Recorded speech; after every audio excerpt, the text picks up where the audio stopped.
Chosen one, there was a quiet act you once considered insignificant that revealed before me a hidden beauty within you.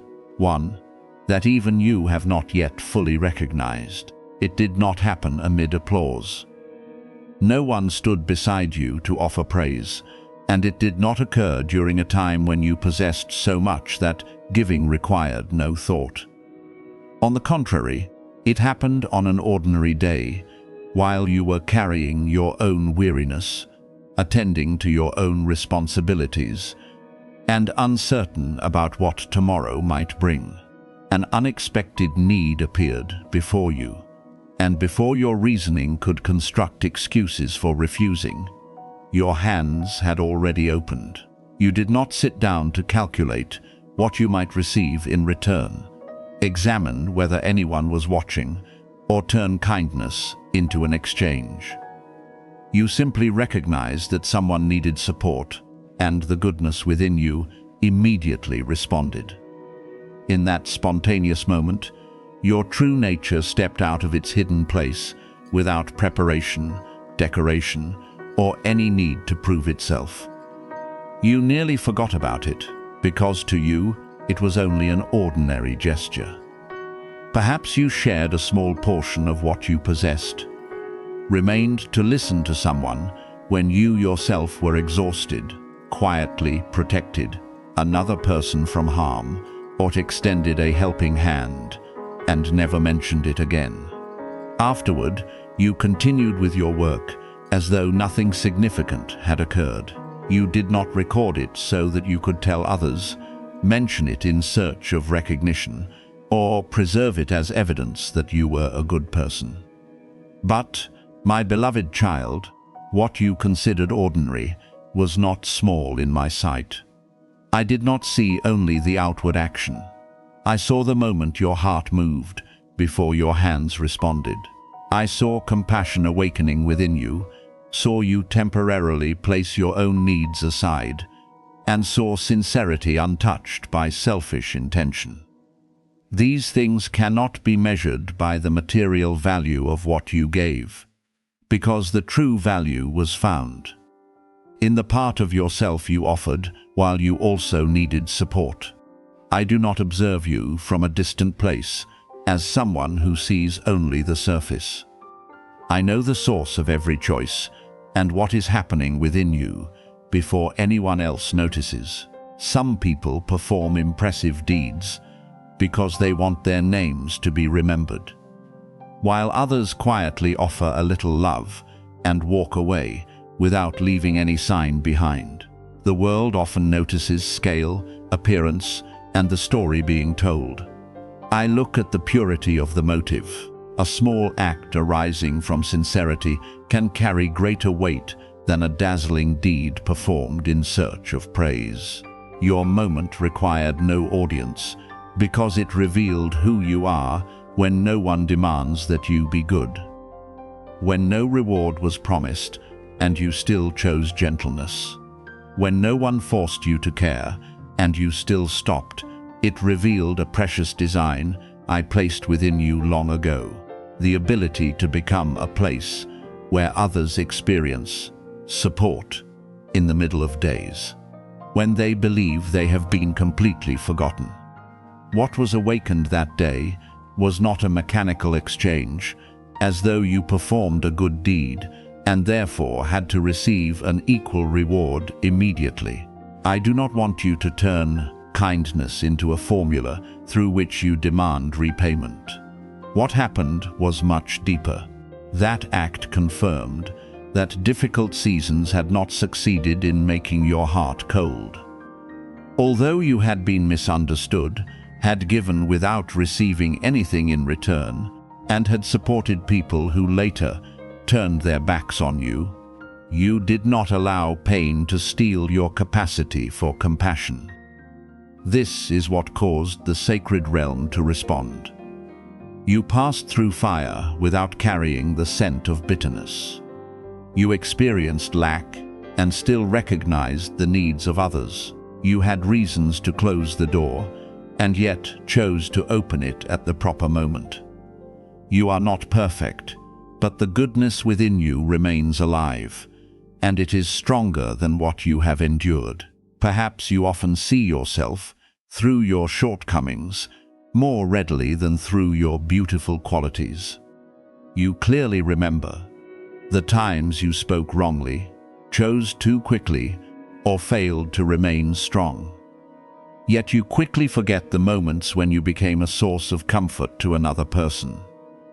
You readily accept responsibility for what did not succeed, but rarely recognize that your presence once gave someone enough strength to endure a difficult day.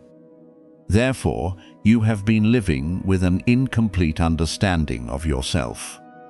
You believe you are merely someone trying to survive, while I see someone capable of bringing calm into chaotic places. You assume you are only doing small things, while I see someone able to recognize cries that have never been spoken aloud. You think your sensitivity makes you vulnerable, but when protected by discernment, that very sensitivity enables you to reach those whom everyone else has overlooked. However, I must also teach you that possessing a giving heart does not mean you must give everything to everyone. Kindness does not require your exhaustion, and compassion does not compel you to continually rescue people who refuse responsibility for their own lives.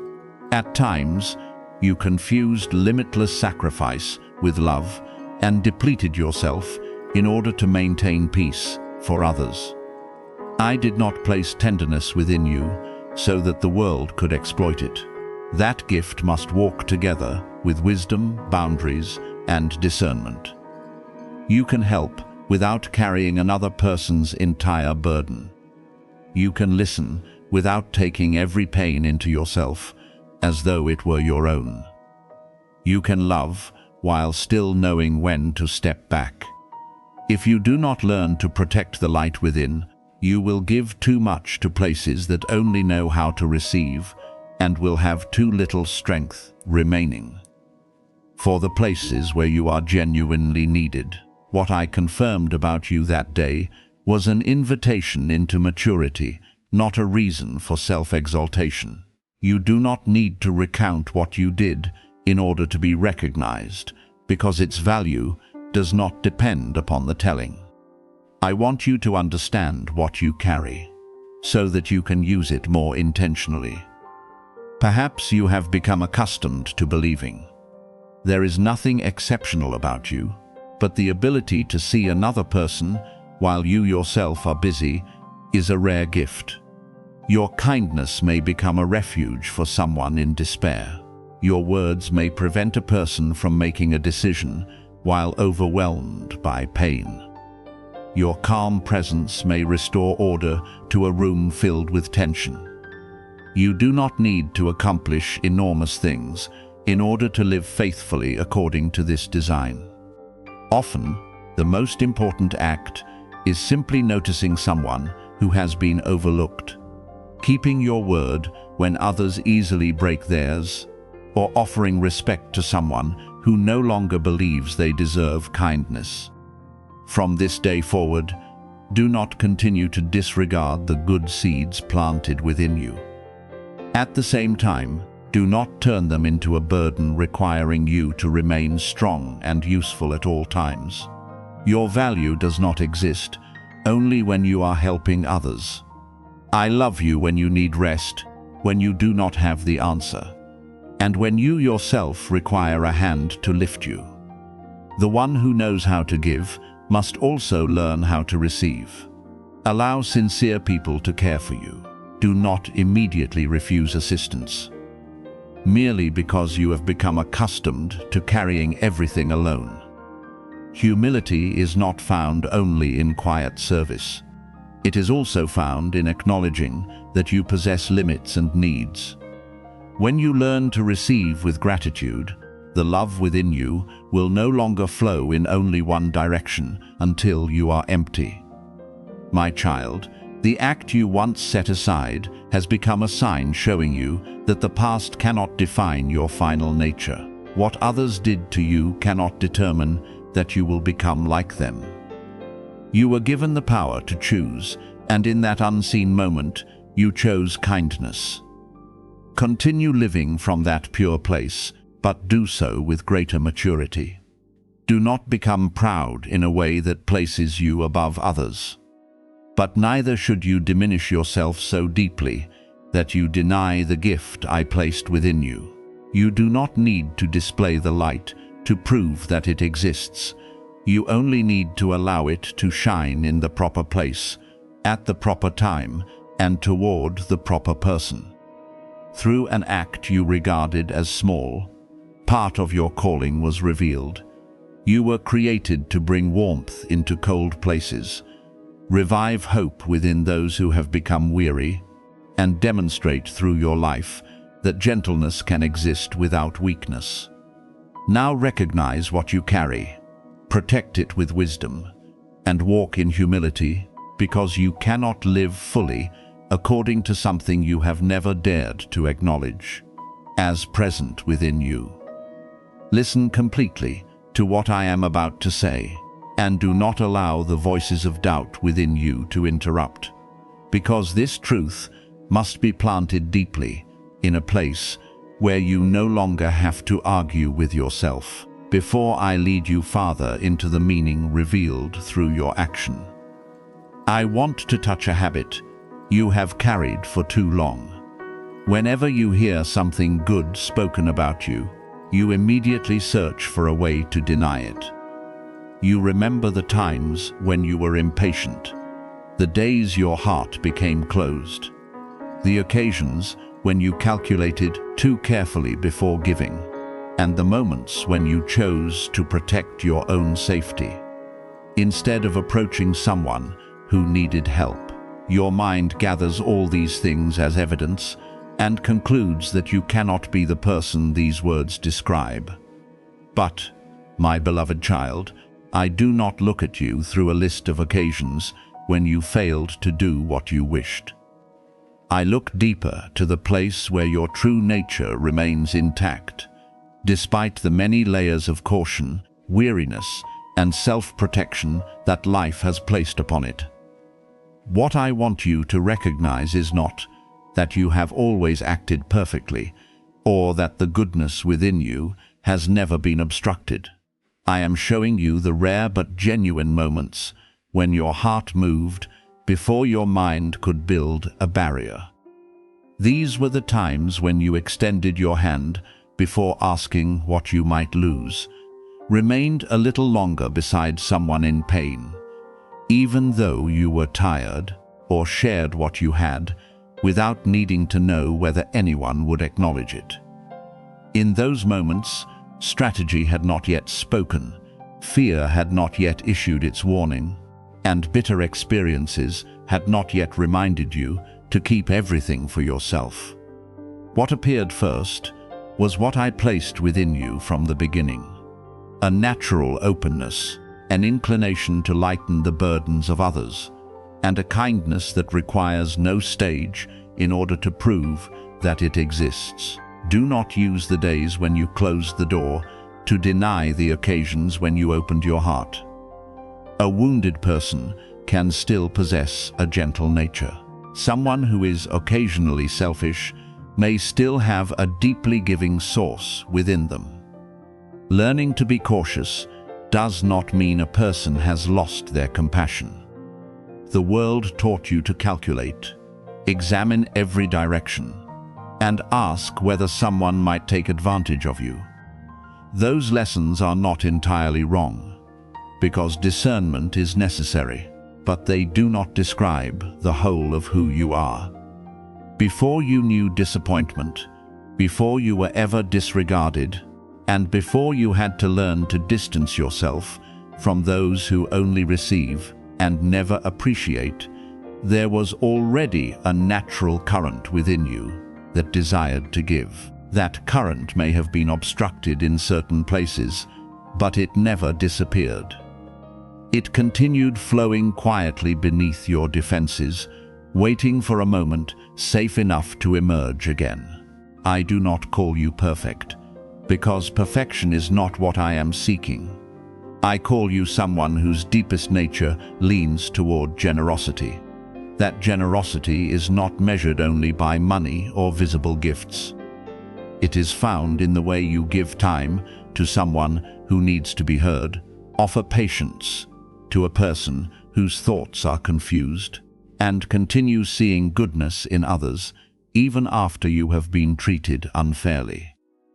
Sometimes generosity appears through encouragement, sometimes through silence without judgment, and sometimes simply through your refusal to return hurt with hurt. Such actions may be so small that no one remembers them, yet they reveal much about what remains alive within you. They show that although life tried to make you hard, your tenderest part refused to disappear. Now I want you to understand that kindness can operate in two different ways, and the difference between them is found in where it begins. The first begins with calculation in the mind. You see a need and start considering whether you have enough time, whether helping will interfere with your plans, whether the person deserves assistance, whether anyone is watching, what others will think of you, and whether you may receive something in return. This form of kindness still possesses value, because at least you chose what was helpful instead of turning away. I neither deny nor despise it, yet it is like water that has passed through many filters. When it reaches another person, it carries traces of calculation, fear of loss, and a desire to control the outcome. It may still bring benefit, but sometimes the receiver senses that what was offered was not entirely free. The second kind arises more quickly than calculation. It does not begin by asking what you will receive in return, but by recognizing that someone needs to be reached. It causes you to move before you can create a reason to delay. This is not foolish impulsiveness, but the flowing of a nature that has already been placed within you. When this kindness appears, you are no longer at the center of the action. You are not overly concerned with how you look, whether you will be praised or whether you will be misunderstood. You simply know that something needs to be done and that you are capable of doing it. Moments like these reveal your true self more clearly than any judgment you make about yourself. Before your mind can interfere, the most genuine part of you chooses to give rather than hold back, support rather than pass by, and remain gentle rather than indifferent. Nevertheless, you must hear this, so that kindness does not become a new burden. The fact that you possess a generous nature does not mean that you must meet every need, rescue everyone, or grant access to anyone who approaches you. An unprotected gift can easily become something others consume. I do not want you to return to the days when you gave until you were empty, and then suffered quietly, because no one noticed your sacrifice. The kindness entrusted to you must walk alongside discernment. Sometimes love means helping. At other times, love means refusing to become the place where another person continues avoiding responsibility. Some people need your hand, while others need to face the consequences of their own choices. If you continually intervene, you may delay the very lesson they need to learn. Therefore, do not confuse boundaries with selfishness. Boundaries do not destroy generosity. They protect it from being distorted into obligation and resentment. I am teaching you how compassion can flow through a mature heart.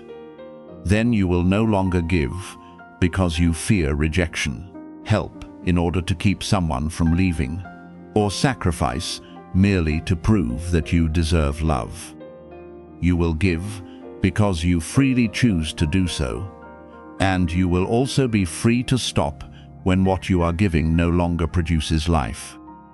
You do not need to keep a record of your good deeds, but neither must you pretend that you never become tired. You can love others while respecting your own limits. You can remain generous without permitting anyone to control you through guilt. This is a purer form of kindness.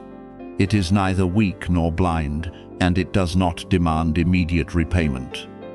Yet it remains wise enough to recognize where it is planting its seed. Therefore, the next time your mind produces a list of all the moments when you were not good enough, remember that those shortcomings do not have the authority to erase what has repeatedly been revealed as genuine. You are still learning, still being shaped, and still have days when your heart is not as open as you wish it were. Yet beneath every layer of weariness, I continue to see what I placed within you. I see the person who repeatedly chose gentleness in a world that encourages coldness. I see someone who can still be moved by another person's pain even after no one understood their own. I see an imperfect heart that continues returning toward compassion whenever fear retreats. Do not take that beauty away from yourself, merely because you have not always lived according to it perfectly. Receive this truth with humility. You are not good because you have never failed, but because after every time you closed yourself, the deepest part of you still desired to open again. That part, my beloved child, is what I continue to protect, purify, and strengthen throughout every season of your journey. My beloved child, some actions do not need to pass through thought because they arise from your true nature before your reasoning can decide what should be done. It happens when a need appears and your hand has already reached out. When someone grieving stands before you and your heart has already leaned toward them, or when you recognize lack before asking what you may receive in return. During moments that happen too quickly for calculation to interfere, your deepest nature is exposed. There is no time to arrange your image, choose impressive behavior, or remember what you were taught. What rises then is not a role you want others to see, but the nature that was placed within you long ago. Just as water naturally moves toward lower ground to fill an empty place, your heart moves toward those who need support. Not because you command yourself to be good, but because goodness has become your first response. I know that most people must learn generosity.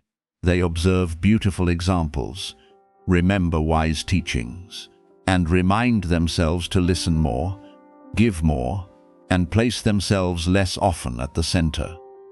This is a worthy journey, because every good quality cultivated through perseverance has value. Some were once closed, but learned to open their hearts.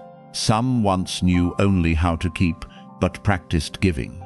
Some were once indifferent, but gradually became a refuge for others.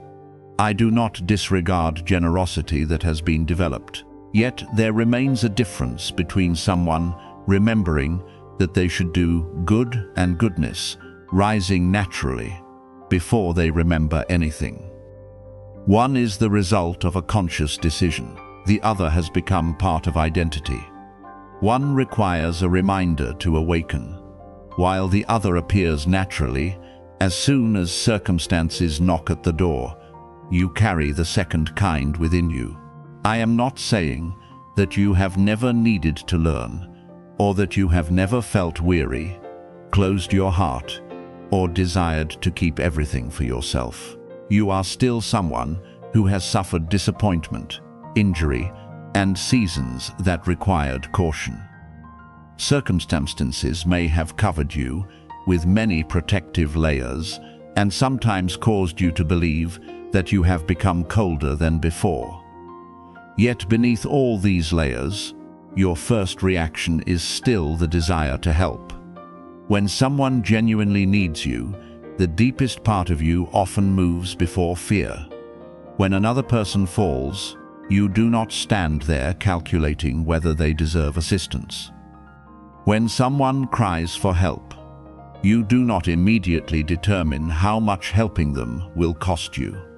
A very swift movement occurs within you, a gentle but powerful call that causes you to lean toward life, healing, and compassion. Many times, you believed that what you did was nothing exceptional. You assumed that anyone in the same circumstances would have responded as you did, and that stopping, sharing, protecting, or listening was simply obvious. But you did not see the entire picture. Not everyone is willing to stop when they are in a hurry. Not everyone opens their heart while they themselves are tired. Not everyone considers another person's needs while carrying a private burden. What you call ordinary can be extraordinarily rare in a world where many have learned to pass by the suffering of others in order to protect their own convenience. You did not recognize the value of your action because it did not make you feel noble. You only felt that it needed to be done.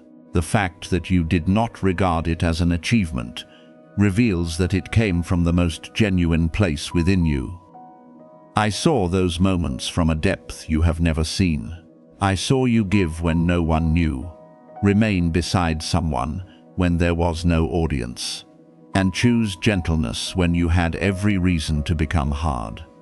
I saw you share the little you possessed, not because you had abundance, but because you did not want someone else to endure lack alone.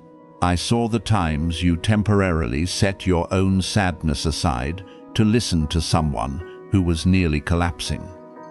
I saw that you did not ask whether the action would be acknowledged or search for a way to tell the story and receive praise. To you, it was a small moment that quickly passed. But in my sight, it was the moment when your true nature stepped beyond every layer of defense and declared through action that pain had not succeeded in taking away your ability to love. What made that moment precious was not that you acted under ideal conditions. You did what was good even when your circumstances offered many reasons to turn away. Perhaps you were tired, under pressure, or carrying unanswered questions. Perhaps you had previously been exploited, and therefore possessed every right to be cautious. Perhaps the person who needed you could do nothing to repay you, yet you still moved toward them. Genuine goodness is revealed most clearly not when everything is convenient, but when someone chooses kindness in circumstances where selfishness would be understandable. You did not help because it was easy.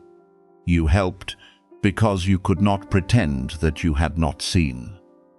The presence of another person's pain touched something within you, and that place answered, before hesitation could raise a barrier. Even so, I want you to understand that a generous nature does not mean you must allow everyone to take whatever they desire. Innate kindness must be protected by wisdom. Otherwise, those who lack respect will turn the gift within you into a resource they continually exploit. You are permitted to stop before unhealthy demands. You are allowed to distinguish between someone who genuinely needs help and someone who merely wants you to keep carrying their responsibilities. Generosity does not require you to say yes to every request or exhaust yourself in order to prove that you possess compassion. When you help someone rise, it does not mean you must carry them throughout the entire journey. When you open the door through compassion, you still possess the right to close it. If the person who enters does not respect the home within you, I do not want the times when others exploited you to make you deny your beautiful nature. There may have been people who received your help and then turned away. Some regarded your generosity as something ordinary and may even have made you feel foolish for giving. Such experiences can cause you to desire becoming someone different. harder, colder, and no longer responsive to anyone's needs. But, my beloved child, wisdom does not require you to destroy compassion. It only teaches you to choose where compassion should be given. You do not need to lose your tenderness in order to become safe. You need only to allow tenderness to walk alongside clear eyes, firm boundaries, and the ability to recognize when to remain and when to step away. Remember that what I value is not merely the gift you offered, but the quality revealed through the way you gave it. A small act can carry tremendous weight when it comes from a heart free from calculation. A timely question may keep someone from falling deeper into despair. A shared meal, an unexpected call, a seat offered to another person, or a few minutes of listening may become a bridge leading someone back toward hope. You often do not see the complete result, because many seeds are planted quietly and grow beyond your sight. Yet this does not make them less meaningful. I see the currents that begin from gestures appearing very small and then flow into other lives in ways you cannot measure. Therefore, do not disregard what comes naturally to you, merely because expressing it requires little effort. Some gifts are so pure that the people who carry them do not recognize that they possess something precious. You assume that everyone would do what you do, but this is not so. I placed within you an ability to recognize needs before others can name them, a sensitivity that hears what has not been spoken, and a readiness that causes you to step forward while many others are still considering what to do. This is not a reason for pride, but a reminder that what you carry must be used with gratitude and responsibility. You were not born to become an endless source for everyone, but you are called to become a clear stream in the places where I lead you. Now, I want you to look again at the actions you considered ordinary through a new perspective. Do this not so that you can count your accomplishments, but so that you will stop denying the beauty I planted within you. When you gave while no one pressured you, chose kindness, even though nothing was returned, and responded with help before fear could restrain your hand, your truest self was revealed. You do not need to declare that you are generous, because the way you moved already spoke on your behalf. Continue protecting that nature, but do not give it blindly.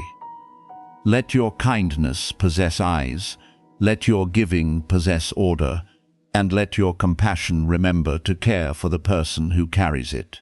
Then, what I placed within you will not be depleted through exploitation, but will become an enduring source of blessing, flowing toward the proper place, at the proper time, bringing life without causing you to lose your peace.